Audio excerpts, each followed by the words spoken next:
Hello and welcome to my channel. My name is Sophia and today I wanted to talk about book versus movie adaptation of Mickey-17.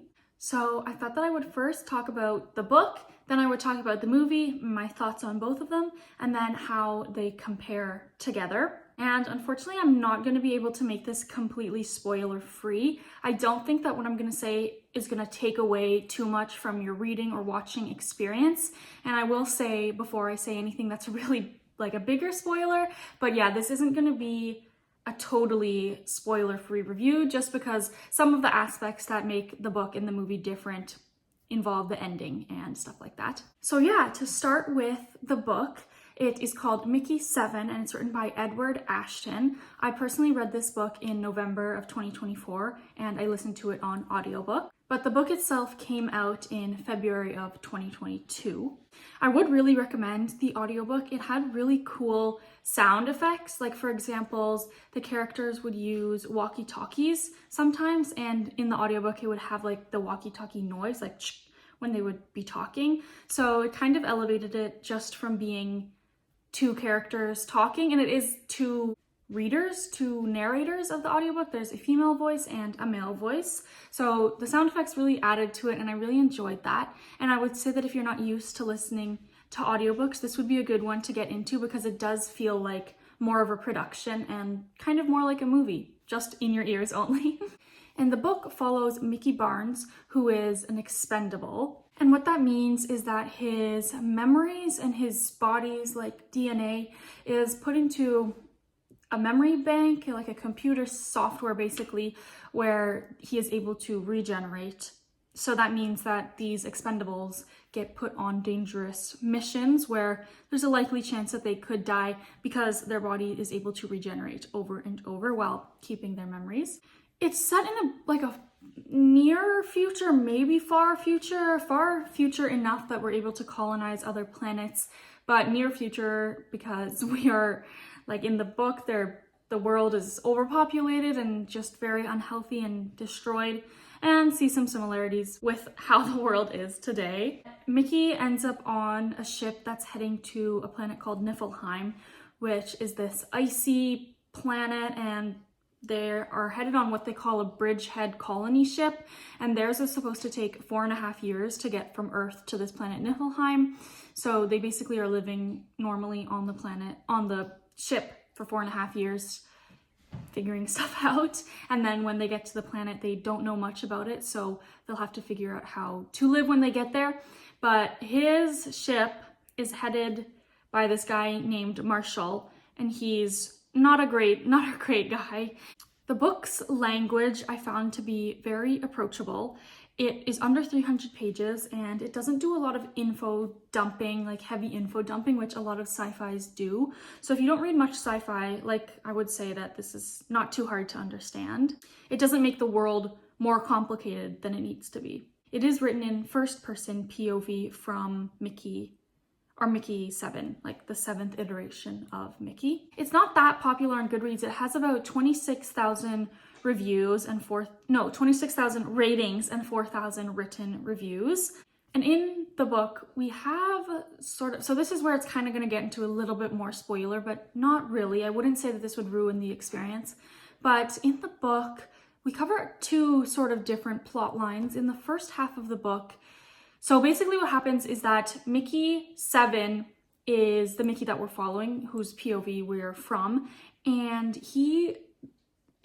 they think that he dies, so they go to regenerate another Mickey because they need another expendable, so they make Mickey-8, but Mickey-7 didn't actually die, so he comes back to the bridgehead ship while they're on Niflheim, and he realizes that Mickey-8 is there in his bed. So for the first half of the book, it's like a struggle to coexist between the two characters, but from the POV of Mickey-7, and they do have quite different personalities, so they're trying to exist. And Mickey has a girlfriend named Nasha, so it's like they're trying to figure out what to do in this situation because she realizes that there's two different Mickeys. But then in the second half of the book, it really switches from being this struggle to coexist and sort of philosophical musings about what does it mean to be a person and are you the same person if you completely get regenerated, if your body completely gets regenerated. It switches from that to being about colonization of different planets, and there's this indigenous species on Niflheim, which they refer to as creepers, which Mickey-7 figures out, like he meets with them and everyone thinks that they're so horrible and that they should be exterminated, but are they really? So it does really switch. And then I felt like, yeah, it was just like, it felt like almost two completely different books, one being about the colonization of another planet, and do we as humans have some right to this planet when we just showed up there? And these creepers, as they call them, are completely different looking, like they're not humanoid species, but so they tend to get like disrespected more, but they have right to that land because that was their home. So it switches very, very drastically, I felt. And then almost in the second half, I didn't even realize that there was two Mickeys to begin with. It just felt like, yeah, that plot was kind of lost, which weirdly kind of worked in a way. It did make me take 1 star off just because that wasn't kind of advertised as much. It was really advertised to me anyways as being like about this, what does it mean to be a person, and what happens when there's two people on the ship, and who is gonna live?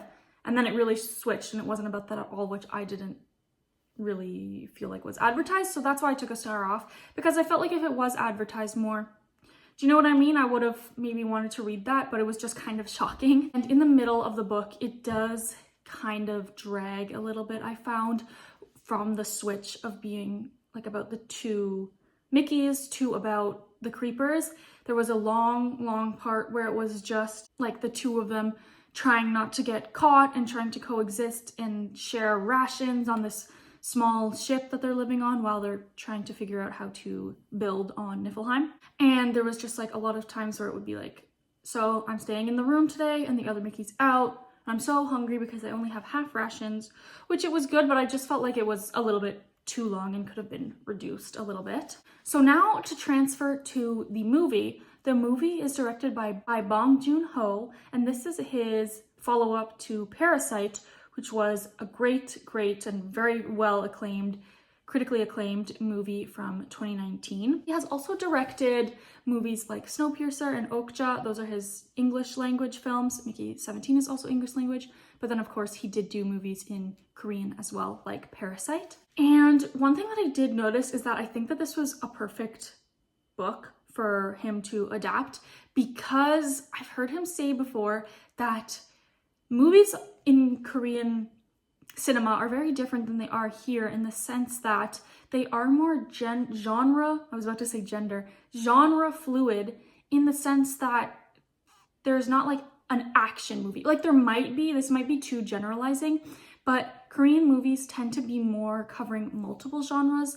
And like the book did, like I said, where it switches from this struggle to coexist to being about colonization, that he was able to do that because he doesn't have this sort of subconscious idea in his mind that a movie needs to be either action or either philosophical or either drama. He is really able to mesh all of those ideas together, as most Korean and more Eastern movies tend to do. And in the movie, I'll try to put some pictures here, but the cinematography was really great. It had these big shots of like the planet and the colony ship, kind of like Star Wars-esque, like in the newer ones where they're not trying to be like so action-y all the time, if that makes sense. But it's not, the movie itself is not really like Star Wars at all, except that it's on a different planet. Yeah, and also something that I really enjoyed in the movie is that, so let's just say, get it out of the way, I really liked the movie and I really thought that it was true to the book. But the one aspect that I really liked was that there were these big dramatic changes. Like there would be a scene where it's like super high stress, everyone's screaming, there's so much going on. And then the next scene would be like no background music, super quiet, just two characters talking, and with like extended shots of just them, like not changing angles or anything. And that was so cool because it really made the first scene seem louder and more chaotic. And then you're sitting there watching this very quiet scene and you're like, this is really quiet. Like this is a really big shift. So I really thought that that was very good and interesting. Also, the biggest thing that I took away, not the biggest thing, but it is very, very clear that there are a lot of parallels to the current American president. There's literally like blind followers wearing red hats. So I think that's all I'll say. Even though this was shot August to December of 2022, then it was delayed because of the actors' strike, and then it was ultimately released now in March of 2025. And so if it was filmed in 2022, that means that it was way before this current, stuff going on with the American politics that we're seeing, like with the 2024 election for the 2025 year. So that is like crazy. Like I don't want to say too much about the movie because I feel like you should go into it a little bit more blind, but the parallels to what happens in the movie is crazy, and I actually don't know how they predicted this. Like, it's a little bit uncanny. Robert Pattinson, I felt, had a great performance. All the actors did in this movie, but him specifically, he is playing two characters at the same time that are the same person, but different aspects of their personality bring to the forefront as they are multiples, and he did that so well. I really felt like they were two different characters because they were, but you can almost not even tell that they're both being played by Robert Pattinson because of how differently he does like their facial expressions and stuff like that. And also in the movie, we have a lot of voiceover from MICKEY17, so it is kind of like first person POV from MICKEY17 as well in the movie. So he does voiceovers, which I thought were really good, and he does good voice work in this movie. And that sounds weird to say because it is not a cartoon movie, like not an animated film, but the voice work that he does with changing it for the two characters, and especially with MICKEY17, who's like kind of a little bit of a loser, like he doesn't really care what's going on, was so good. And it didn't really sound like him, as it didn't really sound like Robert Pattinson. The movie I could compare to watching a dumpster fire, like in the best way, kind of like in Parasite. Things keep getting worse and worse as the movie goes on, but you can't take your eyes away from it, and you're so invested in the characters and what's going to happen. There were also some shockingly like gory elements, like it wasn't definitely a gory movie, but there were some scenes that made you go like, because something would happen and you just weren't expecting it at all, because it would kind of happen out of the blue with not much buildup, which I really liked. Bong Joon Ho is very against capitalism and late stage capitalism like is portrayed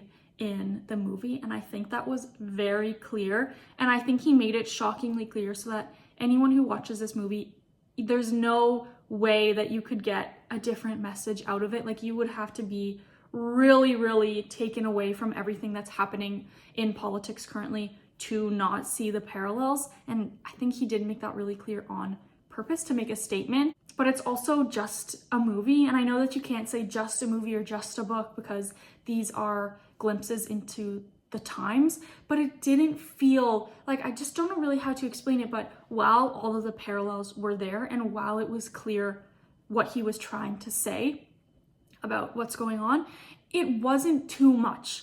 Like, it wasn't like, it was in your face. Like, I don't know if I'm explaining it well, but it was really in your face, but it wasn't like, it didn't take away from the rest of the movie, if that makes sense. Like, it wasn't like, oh my God, this is just a political statement. It was a political statement, but the movie also was really good. So it wasn't like the movie was just a political statement. It also was just a great film. The acting was just amazing from everyone, and at times it was quite silly. Like, it was like, oh, like this is a little bit dramatic and overdone, but it was done really well, especially from Mark Ruffalo, who plays Marshall, the like political leader, who's obviously someone else. It was really good. He was so silly. Him and Toni Collette were so silly. Like, I don't know another word to use. Over the top, but their acting still really shined through, and it didn't feel like they were just playing caricatures. Again, I don't know if I'm saying it well. Like, it did feel like they were playing like silly people, but in a good way. I don't know. This definitely did make me want to watch more movies from Bong Joon Ho, as I have only seen Parasite, but I'm definitely adding Okja and Snowpiercer to my list to get my toes in, and then I will maybe move into some of his Korean films as well. Parasite is Korean, but after I watch these two, I did really enjoy Parasite. This isn't about Parasite, but I really like that one, and it still makes me scared to this day. If anyone knows the kitchen scene with the guy coming up from the basement, you'll know that I can't be in my kitchen in the dark because I have stairs that go out of my kitchen just like we're in the movie. So yeah, the kitchen at night is a no-go for me after watching that movie. Now for some of the parallels or dissimilarities that I noticed. For the most part, the movie and the book follow the same plot line, where the first half, maybe in the movie it's actually more like the first third, is focused on the struggle between MICKEY17 and MICKEY18, and then the 2/3 would be about the colonization and the creepers. So I would say that if you liked the book, you're probably gonna like the movie. But if you didn't like the book, then you might not like the movie, because I feel like if the book was 100%, then I feel like the movie is 125%. Like, it kind of takes some elements and then really heightens them. Basically, the movie is a little bit crazier than the book, but in a good way. If you are not sure, then I would say read the book, especially on the audiobook, before going to see the movie, because for me, I felt like that heightened my movie watching experience, whereas some other people, I saw their reviews on the internet or talked to them, they hadn't read the book and they had a weaker movie watching experience than I did. So this is gonna be sort of like the kind of big spoiler section. So if that was enough for you, then you can leave now, but this is gonna be more bigger spoilers for what was different between the book and the movie. So to start with, the problem of the multiples was a lot different, but that was like a very similar sort of side plot line. So it wasn't like a big change, but basically in the book, the problem of the multiples is that there's this guy who's really narcissistic and obsessed with himself, and he basically chooses to clone himself using this expendables technology to make like hundreds and hundreds of himself. And it gets so bad that he actually has a whole planet that's just multiples of him, building and living, and yeah. So because he's just so obsessed with himself. But then in the movie, it's on Earth, and the guy who created the expendables technology is a weird kind of psychopath guy, and he kills homeless people, which I thought was kind of strange. Like, it was just there. I don't know if that was a statement or something, but it was just this guy, he would kill homeless people, but then they figured out that there were two multiples. So who killed the homeless people? Are they both going to jail? Sort of stuff like that. And then it finds out that there was actually way more than two multiples, but it was still all happened on Earth.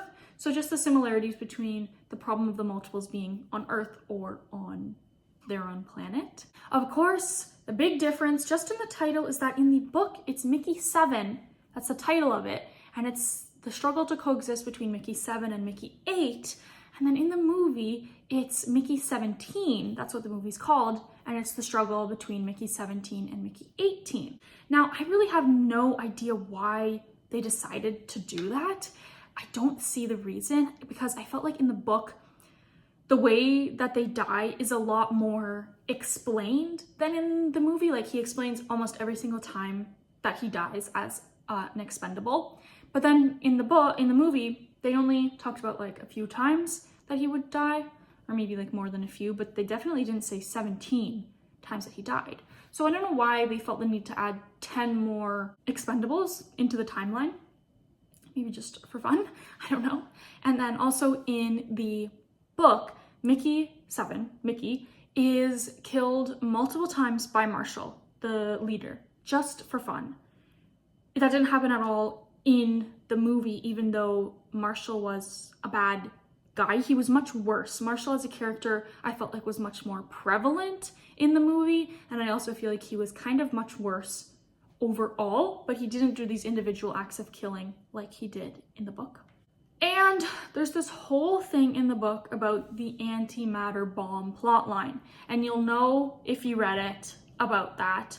It's basically the way that they power the beachhead colony ship is through this antimatter technology, but the antimatter can also be used to make bombs. And basically at the end of the book, MICKEY7 tells everyone, including Marshall, well, he doesn't tell Nasha, his girlfriend, but he tells everyone, like, and Marshall, that the Creepers have an antimatter bomb that MICKEY-17 was supposed to go use to blow them up and blow himself up, but he didn't do that. He tells everyone that the Creepers have an antimatter bomb, which is why Marshall stops his efforts at killing all the Creepers, because he knows that they have this antimatter bomb and they could basically wipe out everyone who's there on Niflheim. In the movie, this doesn't happen at all. At the end of the movie, or like going towards the end, MICKEY-17 and MICKEY-18 have these vests, like, you know, bomb vests, and Marshall has 2 buttons, one called 17 and one called 18, that he could use to kill them, and he tells them to go and like tell the Creepers to go away, and they're gonna like kill them basically. But the fact of the Creepers having a bomb just didn't happen at all in the movie, which it didn't take away from it again, but that was just something I noticed that was different. And in the book, actually, MICKEY-17, the Creepers don't have the antimatter bomb. He just like buried it under like snow and dirt so that no one could have it. But yeah, that didn't really happen in the movie, which is fine. Big spoiler coming up. In the book, Marshall does not die.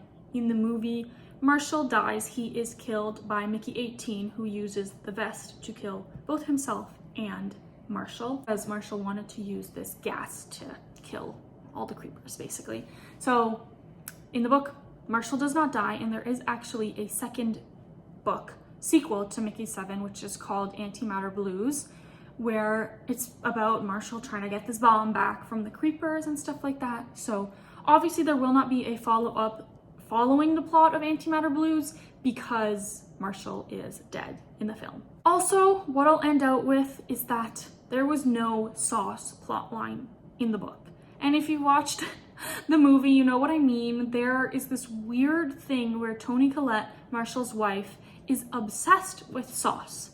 And she makes so much sauce, gross sauces, and one sauce that she really wants to make is with the Creepers' tails. She just blends up the Creepers' tails and she wants to make a sauce. So she wants MICKEY-17 and MICKEY-18 to go out where all the Creepers are and cut off as many tails as possible so that she can make the sauce. Again, I don't really know why that was added. It was silly. It added to the silliness of the movie, I feel, but I don't really know where the director or the screenwriters got this idea when it wasn't in the book at all. So yeah, I think that about covers all of my thoughts on the book MICKEY-7, the movie MICKEY-18. So MICKEY-17, oh my gosh, there's so many numbers that I've been talking about that I'm so confused, and I really hope I didn't mess up too much in this review. But I hope everyone watching enjoyed. This is my first kind of review about a singular book and movie, because I am really passionate about movie adaptations of books because I read so much, and this is a little bit of a series that I think I'll start doing on my channel more. So I have some ideas of other ones that I'd like to review, like Dune and also Blade Runner. So if anyone's interested in any other ones that they'd like me to do that maybe I wouldn't think about, then you can leave them in the comments, like books that have been turned into adaptations, and I can make little videos on them. But yeah, check out my channel if you're interested in any more of me. Yeah, as I said, this is my first kind of like more serious singular review, but more to come in the future. But I also post like daily vlogs and reading wrap-ups and other book related stuff on my channel. So yeah, thank you so much for watching. I hope you enjoyed, and I'll see you next time.